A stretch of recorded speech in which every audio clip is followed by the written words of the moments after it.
अस्सलाम वालेकुम, मेरा नाम डॉक्टर शहबाज है। ये जो पिक्चर आप अभी वीडियो के ऊपर देख रहे हैं इसको अप्थस अल्सर भी कहा जाता है, क्योंकि बहुत सारे लोगों को ये होंठों के नीचे या दाएं तरफ या बाएं तरफ इस तरह के अल्सर बनते हैं।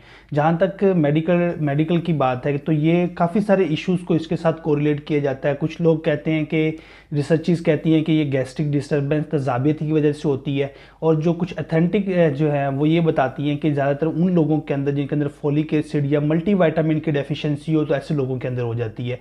और ज़्यादातर ऐसे लोगों में भी होती है जिसके अंदर डिहाइड्रेशन बहुत ज़्यादा हो, पानी की कमी होने की वजह से मैदे की तजाबियत ऑटोमेटिकली ज़्यादा होती है, तो ये मुंह के अंदर इस तरह के ज़ख्म बन सकते हैं, अल्सर बन सकते हैं। तो इसके लिए जो है वो एक जो नॉर्मली क्रीम इस्तेमाल की जाती है वो इस्तेमाल कर सकते हैं, क्योंकि ये काफ़ी पेन किलर होते हैं। और इसके लिए जो सोमोजेल वगैरह इस्तेमाल कर ली जाती है तो उससे पेन काफ़ी हद तक बेहतर हो जाता है। और पानी का इस्तेमाल इसके दौरान ज़्यादा से ज़्यादा रखें ताकि एसिडिटी कम हो, उसकी वजह से ऑटोमेटिकली ये चीज़ें रिकवर हो जाए।